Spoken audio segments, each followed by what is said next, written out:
तर आज आपण बोलणार आहे कट ऑफ कंबाईनचा कट ऑफ 2026 जी आत्ताची झाली एक्झाम त्याचा कट ऑफ किती लागणार.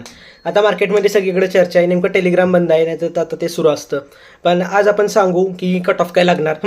डायरेक्ट कट ऑफ जम्प नाही करणार आहे. त्याच्या आधी मी एक पर्स्पेक्टिव्ह देतोय की कट ऑफची जी भूक आहे, जे प्रत्येकाला जाणून घ्यायचं आहे ते नक्की काय आहे आणि त्याच्याने आपल्याला कसा फायदा आणि कसा तोटा होऊ शकतो. ठीक आहे, कट ऑफ बद्दल बोलू आपण. कट ऑफ प्रेडिक्ट केलाय त्याबद्दल काही हे नाही, प्रेडिक्शन आहे ते, मला एवढा आयडिया नाही, पण तरी ठीक आहे. Things before cut off. पहिली गोष्ट लक्षात ठेवा, एक जर तुमची ग्रुप सी मेन्स आहे 2025ची, जी 12 जुलैला होणार आहे, आणि जर तुम्ही हा व्हिडिओ बघताय तर तुम्ही मूर्ख आहे. I am 100% sure. काय जर तुम्ही बघताय, तुम्ही हा व्हिडिओ बघितलाच नाही पाहिजे. तुम्हाला कळत नाही 12 जुलैला एक्झाम आहे, म्हणजे आता किती 25 दिवस उरले असतील, तर तरी पण जर तुम्ही ग्रुप बीचा कट ऑफ बघताय म्हणजे तुम्ही चुकीचं करताय. मी तुम्हाला सांगतो, फुल फोकसनी करा. मी म्हणत नाही आहे की फुल फोकसनी केलं की तुम्ही पास होणार, पण जर तुम्ही फुल फोकसनी नाही केलं तुम्ही पास होणारच नाही. ही एक्झाम हे दलदल आहे, हे खूप घाण आहे, हे खूप डेंजर आहे. अभ्यास खूप जास्त करायला लागतो. खूप जास्त अभ्यास करून पण पोरं पास होत नाहीत.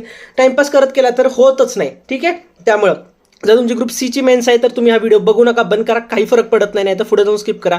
पण जर आहे तर तुम्ही अभ्यास केला पाहिजे. दुसरं, आता think before cut off. Yes, आता जे कट ऑफ लोक टेन्शन घ्यायला लागलेत, खूप जण म्हणायला लागलेत मला कट ऑफचं टेन्शन येतंय, मी अभ्यास करू का नको, मी मेन्सचा करू का नको. त्यांच्यासाठी मला एकच म्हणायचं आहे, जर तुमचं स्वप्न आहे ड्रीम PS आहे नाही का, किंवा ST ASO, आणि तुम्ही म्हणताय की मला तेच करायचं आहे, मला ग्रुप सीमध्ये जायचंच नाही समजा, तर तुम्ही टेन्शन घेताय तर ठीक आहे, बरोबर आहे. कारण असं वाटणं की अरे आता 8 महिने पुढच्या एक्झामसाठी थांबायला लागेल, बरोबर, कारण मला तर PSIच व्हायचं आहे, म्हणजे ग्रुप सी निघून पण उपयोग नाही, मला PSIच व्हायचं आहे. मग तुम्ही हा व्हिडिओ बघताय किंवा अभ्यास करत नाही, टेन्शन घेताय, बरोबर आहे. पण जर तुम्ही फक्त एम्प्लॉयमेंट बघताय, बाबा मला एक गव्हर्नमेंट जॉब मिळू दे, आपलं मी लग्न करतो, निवांत राहतो, किंवा मुलगीचा किंवा गव्हर्नमेंट जॉब मिळू दे, म्हणजे घरचे तर लग्नाला थांबतील, चांगला मुलगा बघता येईल, जे काय असेल ते, तर आणि त्यासाठी जर तुम्हीला फक्त एक नॉर्मल कुठला पण गव्हर्नमेंट जॉब चालेल, तर ग्रुप सीची जी आताची जी एक्झाम होणार आहे 2026ची, अतिशय जास्त होणार आहे. खूप मोठी एक्झाम आहे ही, म्हणजे खूप जास्त वेकन्सीज आहेत. पहिली गोष्ट, टायपिंग सर्टिफिकेटचं टेस्ट होणार नाही आहे, त्यामुळे जागा वेकंट राहणार नाहीत. दुसरी गोष्ट, आणि त्यातनं त्यांनी आता केलं की जे गटकल आहे त्यांनी परत देऊ शकणार नाहीत. त्यामुळं खूप जास्त बेरोजगार युवाला, सुबे नाही का, सुशिक्षित बेरोजगार, किंवा जे आता डाऊनमध्ये आहेत, ज्यांना काय म्हणतो की सक्सेस मिळत नाही आहे, त्यांच्यासाठी खूप मोठी संधी आहे की एकदाच तुम्ही कुठल्या ना कुठल्या तर गव्हर्नमेंट जॉबला लागू शकताय, आणि लागला की नंतर तुम्ही तुमचं देत बसा.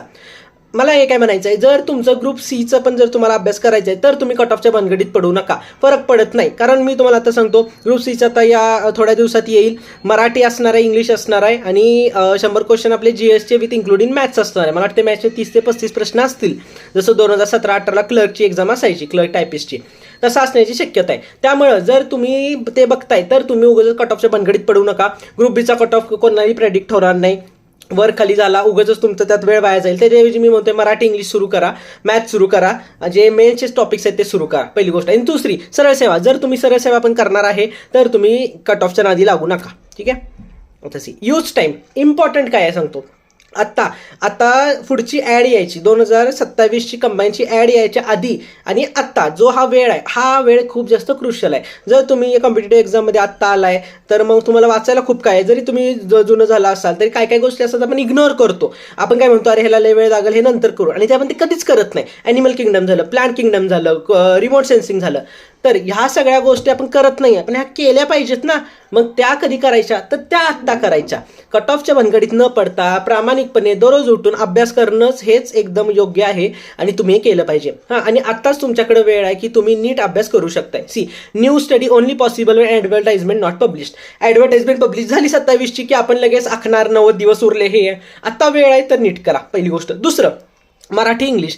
अरे मराठी इंग्लिश तुम्हाला लय सोपं वाटतंय का? तुम्ही पेपर देऊन बघा, मार्क्स दिसतात. आपण बघतो पोरं 100पैकी 85, 88, 90 मार्क्स घ्यायला लागलेत, पण सगळ्यांना तेवढं नाही पडत. त्याला मागं मेहनत असती, आणि काही गोष्टींना एक सांगतो, त्याला वेळ लागतो, काही गोष्टींना टाईम द्यायलाच लागतो, त्याशिवाय त्या कंप्लीट होत नाहीत, आणि तो टाईम तुम्ही आजपासून देऊ शकताय. मराठी इंग्लिश जेवढं वाटतंय स्कोरिंग आहे, पण त्याला मेहनत पण तेवढी घ्यायला लागते. मराठी इंग्लिशचा वोकॅबचा जो पार्ट आहे, आपण मराठीला वाक्प्रचार ते म्हणतो आणि आपले चुकतात एक्झाम्समध्ये किंवा इंग्लिशला सिनॉनिम अँटोनिम. तर ही गोष्ट अशी ही एका दिवसात पाठ होत नाही. 50 वेळा सारखं सारखं वाचायला लागतं, चुकतं, मॉक टेस्ट द्यायला लागती, लिहून काढायला लागतं. आणि ह्या गोष्टीसाठी टाईम आहे आत्ता. जर एक तुम्हाला सांगतो की ग्रुप बीची जी आत्ताची मेन्स आहे ती 5 डिसेंबरला आहे. 4 महिने आहेत तुमच्याकडं. जर तुमची निघाली तर तुम्ही आजपासून अभ्यास सुरू केला तरच तुम्ही पास होणार. जर तुम्ही थांबत बसलाय तर तुम्ही पास होणार नाही. खूप खूप कमी चान्स आहे पास होण्याचा. आणि मॅथ्स तुम्ही बघितलं का, मेन्स जे मॅथ्स आहे त्यामध्ये स्टॅटिस्टिक्स विषय ॲड झाला आहे. एक बारग्राफ ते येतं. अजून आय गेस पर्सेंटाईलचे पण काय काय टॉपिक्स आहेत. अजून मिक्सचर एलिगेशनचे टॉपिक्स आहेत. अरे हे टॉपिक्स आपण प्रीला नाही करत पण मेन्सला करणं गरजेचं आहे, कारण मेन्सला 1-1 मार्कावर पोस्ट ठरती. अरे अरे अशी जण आहे ज्याने एमपीएससी सोडली, 0.5 गेलेली आणि म्हणतात की अरे यार तो एक मॅथचा गणिताचा प्रश्न आला असता का ना आता लाईफ वेगळी असती. पण सुटतं आणि आपण खूप विचार करतो. आणि मी तुम्हाला सांगतोय, आय एम वॉर्निंग यू, तुमचं एज कदाचित कमी असेल, तुम्ही हा व्हिडिओ बघताय, कळत नाही 2 वर्ष कधी गेली. आणि जशी एज वाढतात, जबाबदाऱ्या वाढतात, मग वाटतं जेव्हा आलेलो तेव्हा किती निवांत होतो आणि तेव्हा जर नीट अभ्यास केला असता तर खूप पुढे गेलो असतो. तर तुम्ही आत्ताच नीट अभ्यास सुरू करा आणि तुम्ही पास होऊ शकताय. आणि even if you fail you will be upgraded. पहिली गोष्ट. आणि कट ऑफ, ठीक आहे, मी कट ऑफचं मी डेटा होता टेलिग्रामवर, तो एका इथनं मी उचलला आणि ते हे केलंय. मला पर्सनली वाटतंय, आणि मी तुम्हाला सांगतो ह्याच्या आधी पण मी कट ऑफ प्रेडिक्ट केलेत. माझा कधी पण लोअर साईडला कट ऑफ असतो, हायर साईडला नसतो, नाही का. सेफ खेळायला मला नाही आवडत. मला असं वाटतं की मेलचा 47.25 लागल आणि फिमेलचा आय गेस मी 3 मार्क कमी, बरोबर, 44, 5, 6, 7, 45 मला लिहायचं आहे. 45.75 कदाचित लागण्याची शक्यता आहे. हा आता प्रेडिक्ट अंदाज आहे. आता ह्याला कोण आहे काही म्हणू शकत नाही. पण तुम्हीच मागच्या वेळीचा विचार करा. मागच्या वेळी लोक म्हणत होती 55 कट ऑफ लागणार, लागला किती 51. अरे यावेळी तर पेपर अवघड गेलाय रे, पेपर इतका अवघड गेलाय सगळ्यांना, तरी पण एवढा कट ऑफ जाईल का वरती? नाही जाणार, सिरियसली नाही जाणार. आणि म्हणलं लायब्ररीमध्ये 65 आणि 70 घेणारी पण पोरं असणार, पण there is exception for everything. Okay, so this is my cut-off prediction. Let's see what happens, and yes, we will be definitely connected.